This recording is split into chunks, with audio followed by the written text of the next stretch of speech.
پر اسرار واقعات اور شیطانی قوتوں کے روبرو کسی طلسماتی وظیفے یا کسی پیر کے عصائے موجز نما کے بغیر آیات قرآنی کے ورد اور درودوں کا سہارا، سفلی طاقتوں کے خاتمے کے لیے ماتوب اور مرتد علم کا سہارا نہیں لیا، گمراہی اور اندیکھی قباحتوں میں گرے انسان کے لیے واحد سہارا خدا کی ذات اور اس کی یاد۔ السلام علیکم دوستو، پیش خدمت ہے دیوانہ ابلیس ایپیسوڈ نمبر 2۔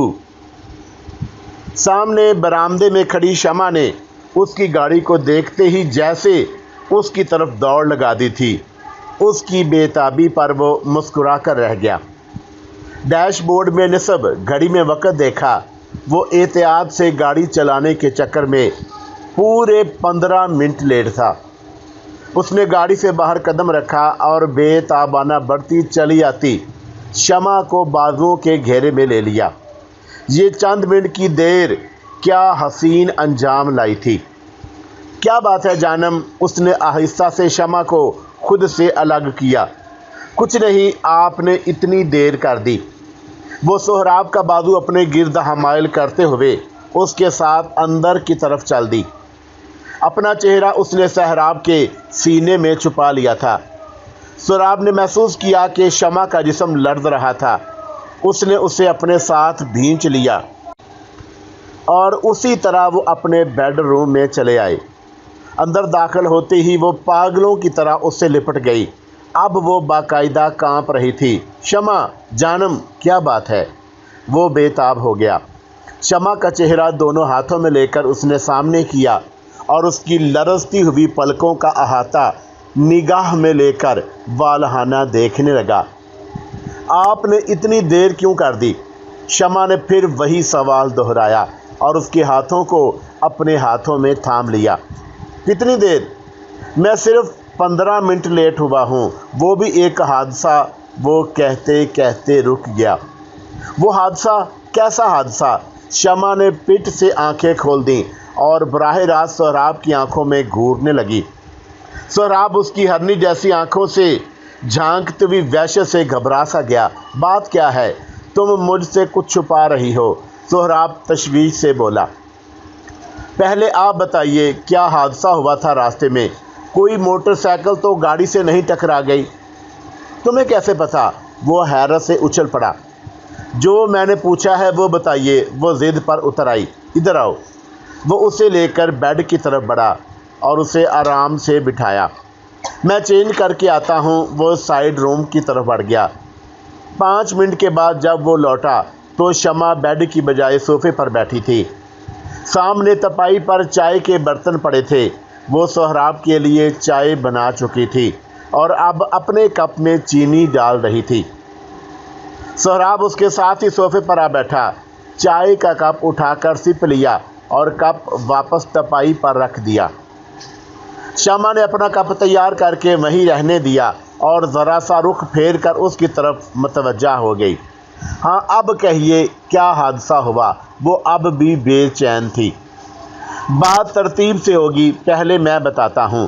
یہ کہہ کر اس نے دفتر سے نکل کر ایجریٹن روڈ کا موڑ موڑنے تک کی بات تفصیل سے کہہ سنائی۔ شمع نے بڑی مہیّت سے ساری بات سنی۔ اب تم بتاؤ، تمہیں کیسے معلوم ہوا کہ میرا حادثہ موٹر سائیکل سے ہوتے ہوئے ہی؟ میں آج 2-2:30 بجے کے قریب یوں ہی سونے کے لیے لیٹ گئی۔ سر میں درد تھا، میں نے اسپرین لی اور بستر پر آ گئی۔ آپ کے آنے سے تقریباً 20-25 منٹ پہلے میں نے بڑا بھیانک خواب دیکھا۔ میں نے دیکھا کہ آپ کی گاڑی ایک موٹر سائیکل کا ایکسیڈنٹ ہوتے ہوتے بچا اور موٹر سائیکل آپ کی گاڑی سے ہٹا کر دور پھینکنے میں ایک بڑی مکروہ سی بوڑھی عورت کا ہاتھ ہے اور اس نے جیسے انگلی کے اشارے سے موٹر سائیکل کو دور ہٹا دیا، ورنہ شاید وہ سیدھا آپ کی گاڑی کی ونڈ اسکرین میں آ گھستا۔ بوڑھی اور مکروہ عورت؟ سہراب کے ذہن میں جھماکا سا ہوا۔ اس نے غور سے شمع کی جانب دیکھا۔ تم اس کا حلیہ بتا سکتی ہو؟ ہاں، وہ تو میرے دماغ میں نقش ہو کر رہ گیا ہے، شمع نے کہا، اور بڑی باریک بینی سے جو حلیہ اس نے بیان کیا وہ اسی فقیر بڑھیا کا تھا جو سہراب سے دفتر کے گیٹ پر ٹکرائی تھی۔ یہ کیسے ہو سکتا ہے؟ وہ بے یقینی سے بولا۔ کیا کیسے ہو سکتا ہے؟ شمع نے اسے حیرت سے دیکھا۔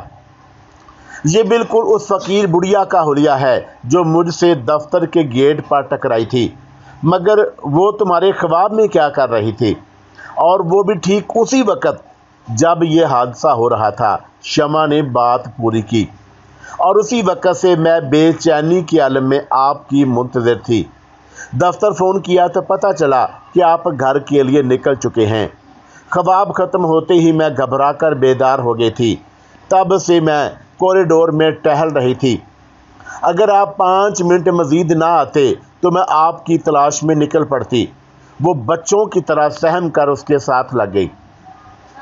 بس وہ اس کا شانہ تھپک کر بولا، اللہ نے کرم کر دیا، میں بالکل ٹھیک ہوں، تم گھبراؤ مت۔ مگر میں حیران ہوں شمع، وہ بڑھیا کیا شے ہے جو بیداری اور خواب کی حالت میں ایک ہی وقت پر ہم دونوں کو پریشان کر رہی تھی۔ پریشان نہیں، اس نے تو آپ کو موٹر سائیکل کے ساتھ ٹکرانے سے بچا لیا سہراب۔ شمع نے اس کی بات کاٹی۔ میں نے خواب میں جس طرح اس کی انگلی کے اشارے سے موٹر سائیکل کو پرے دھکیلتے ہوئے دیکھا، اس منظر کو میں کیسے بھول سکتی ہوں؟ نہیں شمع جان، یہ تمہارا وہم ہے، اور ممکن ہے کہ وہ کوئی اور بوڑھی عورت ہو۔ حلیہ ان غلیظ لوگوں کا ایک ہی جیسا ہوتا ہے۔ اس کی بھی تصدیق ہو جائے گی، شمع نے سیدھے ہو کر بیٹھتے ہوئے کہا۔ وہ کیسے؟ آپ اس بڑھیا کے کپڑوں کا رنگ بتائیے یا کوئی اور خاص نشانی۔ سہراب نے سوچتے ہوئے آنکھیں بند کر لی۔ خوب دھیان جما کر اس نے بڑھیا کو یاد کیا اور اسی حالت میں بولا۔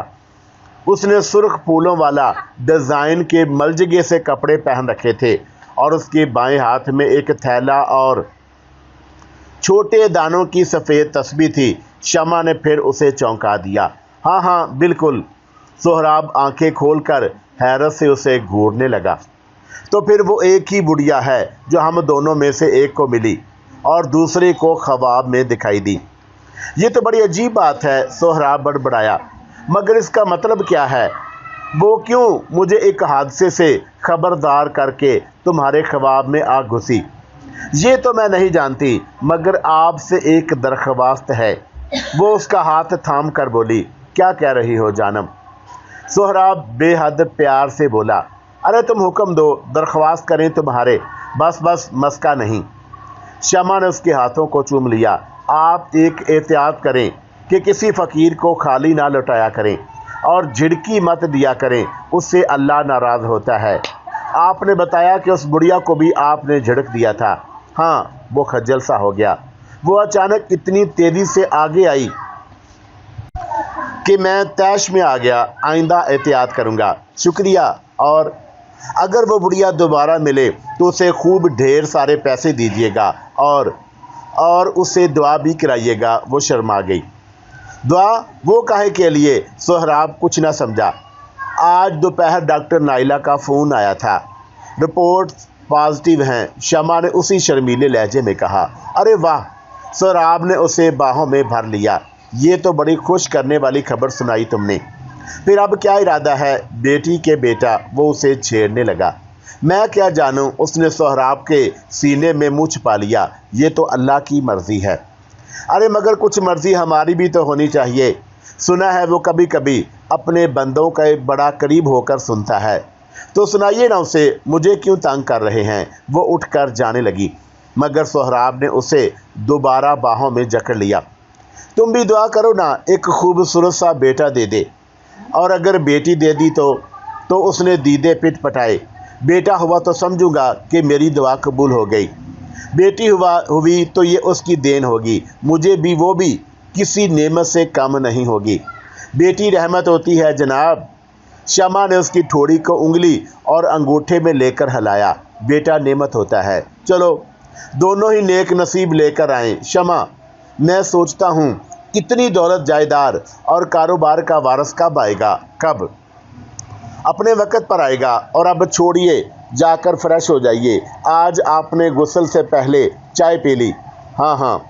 بات ہی ایسی تھی کہ سب الٹ پلٹ ہو گیا۔ اچھا تو میں فریش ہو جاؤں؟ وہ اٹھ گیا۔ شمع نے اٹھ کر برتن سمیٹے، بیڈ کے سرہانے موجود بٹن پیش کیا۔ ملازموں نے چند لمحوں بعد دروازے پر دستک دی۔ بابا برتن لے جاؤ، اس نے بوڑھے کو اندر آنے پر کہا۔ وہ برتن لے کر لوٹ گیا۔ شمع کچھ سوچتے ہوئے بیڈ کی پٹی پر بیٹھ گئی۔ اس کے دھیان میں خواب والی بڑھیا کا تصور ناچ رہا تھا۔ وہ اس خواب کی جزیات پر غور کر رہی تھی۔ شاید کوئی بات سامنے آ جاتی۔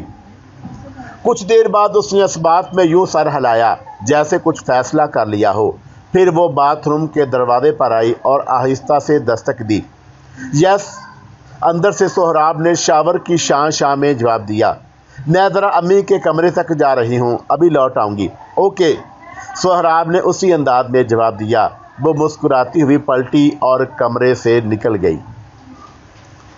اللہ تم پر اپنا کرم فرمائے بیٹی، طاہرہ بیگم نے تسبیح ایک طرف رکھتے ہوئے شمع پر پھونک ماری۔ میں آج ہی تم دونوں کی طرف سے صدقے کا بکرا خود یتیم خانے میں جا کر دے آؤں گی۔ اللہ تم دونوں کی حفاظت کرے۔ انہوں نے شمع کو سینے سے لگا لیا۔ یہ خواب اچھا بھی ہے اور برا بھی۔ اچھا اس لیے ہے بیٹی کہ تم نے سہراب کو حادثے سے بچتے ہوئے دیکھا، اور برا اس لیے کہ وہ حادثہ تو شاید ایک اشارہ ہے آئندہ کسی بڑے واقعے کے بارے میں۔ وہ بڑھیا جو بھی ہے، ہو سکتا ہے مجذوبہ ہو۔ اس سے سہراب کو جڑ کر بات نہیں کرنا چاہیے تھی۔ امی، اس کے بارے میں تو میں نے ان کو سمجھا دیا ہے، بس ان کی طبیعت میں کبھی کبھی تیزی آ جاتی ہے۔ نہیں آنی چاہیے بیٹی۔ بہرحال دوسری بات کیا بتانے والی تھی تم؟ انہوں نے شمع کی جانب دیکھا، اور جب شرماتے ہوئے اس نے ماں کو خوشخبری سنائی تو وہ نہال ہو گئیں۔ الحمدللہ، وہ بے اختیار کہہ اٹھی۔ اللہ تیرا لاکھ لاکھ شکر ہے بیٹی، اب تمہارے اچھلنے کودنے کے دن نہیں، اور احتیاط اور آرام کرو، سمجھی؟ انہوں نے شمع کی پیشانی چوم لی۔ جی امی، وہ سر جھکا کر رہ گئی۔ اچھا بیٹی، اگر سہراب دفتر سے کچھ دن کی چھٹی کرنا چاہے تو؟ نہیں امی، چھٹی تو ممکن نہیں ہے، وہ اتنے بیزی رہتے ہیں کہ اتوار کا دن نہ جانے کیسے سپیر کر لیتے ہیں۔ مگر میں چاہتی تھی بیٹی کہ تم دونوں کچھ دنوں کے لیے کسی پرسکون مقام پر چلے جاؤ، اس سے آنے والے مہمان پر بڑا خوشگوار اثر پڑتا ہے۔ امی ابھی سے وہ مشکل کہہ پائی۔ دیکھو بیٹی، بنیاد درست، سیدھی اور مضبوط ہو تو عمارت خود بخود شاندار بنتی چلی جاتی ہے۔ آدھی منزلیں اٹھانے کے بعد بنیادوں کو گہرا کرنے کے بارے میں سوچنا تو حماقت ہی ہے نا۔ اس لیے تم سہراب سے کہو کہ شاید وہ وقت نکال ہی لے۔ میں بات کروں گی امی۔ اور کچھ دیر کے بعد وہ ان سے رخصت ہو گئی۔ طاہرہ بیگم اکیلی جان، دن رات کا سکھ، نہ کوئی فکر نہ فاقہ، اسی حال میں وہ اپنے اللہ کو جتنا یاد کر لیتی اتنا ہی کم تھا۔ یہی سوچ کر انہوں نے مسلح سے دوستی کر لی تھی۔ ہر وقت کسی نہ کسی عبادت کا دامن تھامے رہتی۔ آج ایک نامکمل بری اور ایک مکمل اچھی خبر پر انہوں نے اپنے رب کا سجدہ شکر ادا کیا، اور پھر یتیم خانے جانے کے لیے تیار ہونے لگیں۔ وہ سہراب اور شمع کا صدقہ اتارنا چاہتی تھیں۔ ان کے لیے سہراب نے الگ گاڑی وقف کر رکھی تھی، جو ڈرائیور سمیت ہر وقت اس کی ڈسپوزل پر رہتی تھی۔ اب یہ الگ بات ہے کہ ان کا ڈرائیور کار سمیت راوی ایش ہی ایش لکھتا ہے کہ محل میں رہتا تھا، کیونکہ وہ کبھی کبھار ہی باہر جاتی تھیں۔ انہوں نے 2 نفل پڑے، کپڑے درست کیے، شال کندھوں پر ڈالی اور پرس سنبھالتی ہوئی کمرے سے نکل آئیں۔ ان کا رخ باہر کی طرف تھا۔ انیکسی اور سہراب و شمع کی رہائشی حصے کا درمیانی فاصلہ 100 فٹ سے کچھ کم ہی تھا۔ ان کا ڈرائیور گاڑی کے قریب لان میں بیٹھا سگریٹ پی رہا تھا۔ طاہرہ بیگم کو آتے دیکھ کر اس نے جلدی سے سگریٹ بجھایا اور جا کر گاڑی کا پچھلا دروازہ کھول دیا۔ چند لمحوں بعد ان کی گاڑی کوٹھی کے گیٹ سے نکل رہی تھی، اور اس کا رخ شہر کے ایک بڑے یتیم خانے کی طرف تھا۔ وہ دونوں سونے کے لیے لیٹ چکے تھے جب شمع نے سہراب کو مخاطب کیا، آپ سو گئے کیا؟ نہیں جانب۔ سہراب نے اس کی طرف کروٹ لے لی، کیا بات ہے؟ ایک بات کہنا چاہتی تھی۔ وہ بستر کو ناخن سے کریدتے ہوئے بولی۔ تو اس میں اتنا تکلف کیوں؟ کہہ ڈالو، سہراب نے اسے پیار سے دیکھتے ہوئے کہا۔ میں پوچھنا چاہتی تھی کیا آپ آفس سے کچھ دنوں کے لیے چھٹی کر سکتے ہیں؟ وہ کیوں؟ کوئی خاص وجہ؟ وہ چونکا۔ نہیں، بس یوں ہی۔ وہ بات ٹال سی گئی، شاید اس نے ارادہ ترک کر دیا تھا۔ شمع جان، سہراب نے الٹا لیٹ کر اس کو والہانہ دیکھتے ہوئے کہا، تم کوئی بات کہنے میں بھی اتنا تامل کیوں کرتی ہو؟ کیا ہم ابھی تک اجنبی ہیں؟ یہ بات نہیں سہراب، وہ جلدی سے بولی۔ دراصل میں یہ سوچنے لگتی ہوں کہ میری کسی فرمائش یا کسی بات سے آپ کو نقصان نہ ہو جائے۔ شمع، وہ حیرت سے بولا، یہ کیا کہہ رہی ہو تم؟ تمہاری کوئی بات ماننے یا تمہاری فرمائش پوری کرنے سے میرا نقصان ہو جائے گا؟ اول تو یہ ممکن نہیں، اور فرض کرو کہ ایسا ہو بھی جائے تو یقین کرو جانم، وہ نقصان نہیں تمہارا صدقہ ہوگا جسے اتار کر میں پھول سے ہلکا ہو جاؤں گا۔ اور شمع نے بے اختیار سہراب کے ہاتھ تھام لیے۔ اتنا پیار کرتے ہو آپ مجھ سے؟ وہ وراستگی سے بولی۔ اس سے بھی زیادہ تم سوچ نہیں سکتی شمع جانم، میں تو اپنا وہ وعدہ نبھا رہا ہوں جو شادی سے پہلے میں نے تم سے کہا تھا کہ میں تم سے محبت کروں گا، تو شادی کے بعد۔ اور یہ میرے کرنے یا کہنے کی بات نہیں شمع جانب، محبت کی نہیں جاتی، یہ مجھے اب معلوم ہوا۔ یہ ہو جاتی ہے، اور جب یہ ہو جاتی ہے تو پھر اسے پھلنے پھولنے سے کوئی نہیں روک سکتا۔ اگر یہ رک سکتی تو کائنات کا خالق، جو خود سب سے بڑا محب ہے، اپنے محبوب کے لیے دن رات محبت محبت محبت کا جاپ نہ کرتا، اس کا ہر لمحہ اپنے محبوب کے لیے ایک نئی دنیا تخلیق کرنے میں نہ گزرتا۔ یہ محبت کا ایک ایسا انداز ہے جو اسی کو زیبا ہے۔ ہم اپنے محبوب کے لیے ہر وہ قدم اٹھانے کے پابند ہیں جو محبت کے اظہار کی علامت بن سکتا ہے۔ اس لیے شمع جان، تم آج کے بعد کبھی جھجک کر کوئی بات مت کرنا۔ تم جو کہو وہ تمہارا حق ہے، میں تمہارے لیے جو کر سکوں وہ میری محبت ہے۔ ارے ہم تو سانس ہی تمہارے لیے لیتے ہیں جانم۔ بس بس، اتنا بانس پر مت چڑھائیے مجھے۔ شمع کا لہجہ بھیگ سا گیا، وہ آخری گہرائی تک شرسار ہو گئی تھی۔ اپنی محبت اس نے تصویر میں بھی نہ چاہی تھی۔ مجھے یقین ہے آپ پر، آپ کی ہر بات پر۔ تو اب بولو، کیا کہنا تھا تمہیں؟ سہراب نے اس کی زلفوں پر بوسہ دیا۔ میں چاہتی تھی کہ کچھ دنوں کے لیے آؤٹنگ پر چلیں، بس اتنی سی بات۔ سہراب ہنس پڑا۔ کتنے دنوں کے لیے؟ یہی 1 ہفتے کے لیے۔ نہیں، یہ ممکن نہیں۔ سہراب نے نفی میں ہتھا ہلایا۔ یہ بہت۔ وہ رک گیا۔ زیادہ دن ہے نا، چلے چھوڑے، پھر کبھی صحیح۔ اس نے بات سنبھالی۔ میں کہہ رہا ہوں کہ یہ بہت۔ اور وہ پھر رک کر اسے شریر نگاہوں سے دیکھنے لگا۔ کیا بہت پر آ کر رک جاتے ہیں آپ؟ بات تو پوری کریں۔ وہ سٹ پٹ آ گئی۔ یہ بہت کم ہے جانم، اس نے جلدی سے کہا۔ ہم 1 ماہ کے لیے چلیں گے۔ کیا؟ شمع نے بے یقینی سے کہا۔ ہاں سمجھو، یہ ہمارا ذہنی مون ٹرپ ہوگا۔ سہراب، وہ کھل اٹھی۔ اور اب یہ بھی تم بتاؤ کہ کہاں چلنا ہے؟ نہیں، آپ جہاں بھی لے جائیں گے میں چلوں گی، بس۔ اوکے، امی سے پوچھیں گے صبح، سہراب نے چت لیتے ہوئے کہا۔ ان کو خاصا تجربہ ہوگا ان باتوں کا۔ وہ شرما گئی۔ ان سے بالکل نہیں پوچھنا۔ وہ کیوں؟ بھائی وہ میری ساس کم اور ماں زیادہ ہیں، ان سے پوچھنے میں کیا حرج ہے؟ بس میں نے کہہ دیا نا، مجھے شرم آتی ہے۔ میں خود پوچھوں گا جانم، تمہارا اس سے کیا واسطہ؟ وہ مزہ لے کر بولا۔ کیا پوچھیں گے آپ ان سے؟ یہی کہ آپ ان کی بیٹی کو ہنی مون ٹرپ پر لے جانا چاہتے ہیں۔ مسٹر، یہ پاکستان ہے، انڈین فلم نہیں، جس میں آپ اپنے ساس سسر سے ہنی مون سپاٹ کے ٹکٹ وصول کر کے اپنی بیوی کا ہاتھ تھامے روانہ ہو جاتے ہیں۔ آپ بالکل ایسی کوئی حرکت نہیں کریں گے۔ جو حکم جناب کا۔ سہراب نے آنکھیں بند کر کے اس کا ہاتھ تھاما اور سینے پر رکھ لیا۔ دوسرا ہاتھ بڑھا کر اس نے بیڈ سوئچ آف کر دیا اور شمع سرک کر اس کے قریب ہو گئی۔ اب دیکھنا، رات کو ہمیں وہ مقام خواب میں دکھائی دے جائے گا جہاں ہمیں جانا ہوگا۔ اور شمع اس کے لہجے پر بے اختیار ہنس دی۔ کچھ دیر کے بعد کمرے کی تاریکی میں ان کے پرسکون سانسوں کا زیرو بم آنے والی صبح کے خواب دیکھ رہا تھا۔ 3 ماہ گزر گئے۔ شمع نے دوبارہ ذکر ہی نہ کیا کہ سہراب خود ہی وقت نکالے گا۔ پھر ایک دن سہراب نے ٹرپ جانے کا اعلان کر دیا۔ کیلاش کی جنت نظیر وادیوں میں آج ان کا تیسرا دن تھا۔ سہراب شمع کو سوئٹزرلینڈ لے جانا چاہتا تھا، مگر شمع نے جب دبی زبان سے کیلاش دیکھنے کی خواہش کی تو سہراب نے اس کی تمنا کو حکم جان کر سر تسلیم خم کر دیا۔ وہ اپنی کار پر ہی آئے تھے۔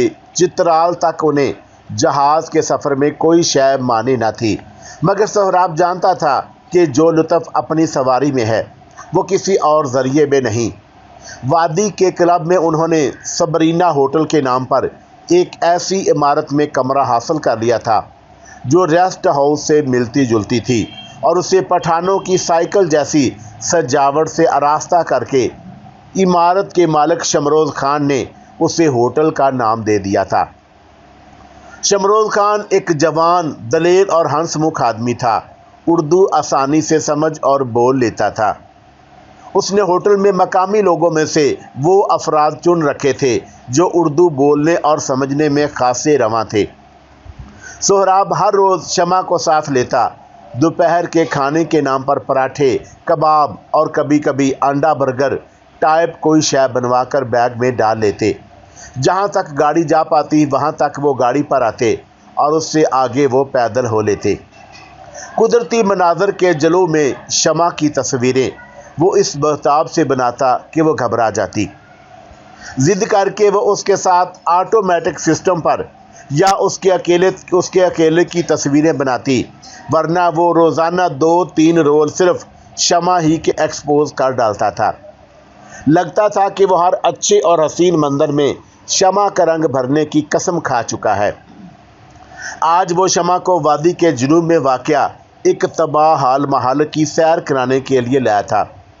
روایات جو وہاں کے مقامی لوگوں سے سنی گئی تھی اور جن میں شمروز خان پیش تھا، ان کے مطابق یہ محل تقریباً 2 صدیاں پہلے وہاں کے حکمران کلماشا کی رہائش گاہ تھی۔ کلماشا نادیدہ طاقتوں کا عامل تھا اور اس نے اس محل کے تہہ خانے میں اپنا طلسم خانہ بنا رکھا تھا، جہاں اس کی موت کے بعد بھی جاتے ہوئے لوگ خوف کھاتے تھے۔ سہراب ایک نڈر آدمی تھا۔ اس نے شمروز خان سے کلماشا کے سیاہ محل کا راستہ سمجھا اور اس کے منع کرنے کے باوجود شمع کو لے کر چل پڑا۔ شمع اس ساری بے سروپا کہانی سے ناواقف تھی اور اس کی بے خبری ہی اس کے لیے بہتر تھی، ورنہ عورت ہونے کے ناطے شاید وہ نہ خود وہاں جاتی نہ سہراب کو جانے دیتی۔ شمروز خان نے سہراب سے کہا تھا کہ اگر وہ جانا ہی چاہتا ہے تو کسی مقامی لڑکے کو ساتھ لے جائے یا کم از کم کوئی ہتھیار ضرور ساتھ لے لے۔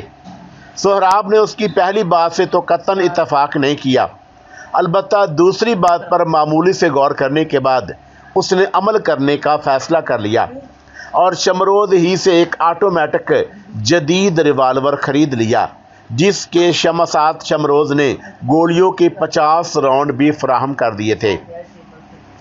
سیاہ محل اپنے نام سے بے حد مطابقت رکھتا تھا۔ کالے، بے ڈھنگے مگر بے حد مضبوط پتھروں سے تعمیر شدہ اس پر شکوہ محل کے کھنڈرات بھی اپنے اندر نہ جانے کتنے اسرار چھپائے ہوئے تھے کہ جب سہراب اور شمع نے ارد گرد پھیلے ہوئے سرسبز و شاداب مناظر کے مرکز پر ان پر نظر ڈالی تو ایک لمحے کے لیے مبہوت ہو کر رہ گئے۔ یوں محسوس ہوا جیسے وہ کھنڈرات ابھی بول پڑیں گے، ان کو پکار لیں گے اور وہ اپنی سیاہ لمبی لمبی باہیں پھیلا کر ان دونوں کو آغوش میں لے لیں گے۔ شمع نے ایک جھرجھری سی لی۔ سہراب، کیا ان کھنڈروں کی سیر ضروری ہے؟ اس نے دھیرے سے پوچھا۔ سہراب چونکا۔ پھر وہ جیسے اپنے حواس میں آ گیا۔ جانم کیا تم خوف زدہ ہو؟ نہیں تو مگر کیا یہ جگہ اسیب زدہ سی نہیں لگتی؟ لا حول ولا۔ وہ برا سا منہ بنا کر بولا، چلو آؤ، کیا توہم پرستی ہے۔ وہ اس کا ہاتھ تھام کر نیچے اترنے لگا۔ کیمرہ شمع کے کندھے پر جھول رہا تھا اور سفری بیگ سہراب کے کمر پر لٹکا ہوا تھا۔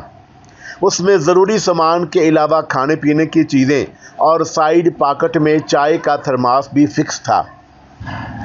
محل کے سامنے پہنچ کر وہ رکے۔ شمع نے چند لمحوں میں اترتی چڑھتی سانسیں درست کیں۔ سہراب نے اس دوران اس سے کیمرہ لے کر پہلے تو سیاہ محل کی چند تصویریں اینگل سے بنائیں، پھر پس منظر میں سیاہ محل کو رکھ کر شمع کے چند پوز لیے، اور اس کے بعد وہ شمع کا ہاتھ تھام کر محل کے اندر داخل ہو گیا۔ اندر پہنچ کر وہ رکے۔ یہ کھنڈرات کا ایک ایسا نیم تاریک حصہ تھا جو آدھی سے زیادہ چھت گرنے سے پہلے کسی بہت بڑے ہال کا حصہ رہا ہوگا۔ ہر طرف ویرانی بھوت بنی ناچ رہی تھی۔ یوں لگتا تھا کہ کسی نادیدہ ہاتھ نے وہاں کے در و دیوار سے زندگی کے تمام آثار کھرچ کر مٹا دیے ہوں۔ اجڑا اجڑا سنسان کھنڈر ان دونوں کے قدموں کی آہٹوں سے گونج سے لرز رہا تھا۔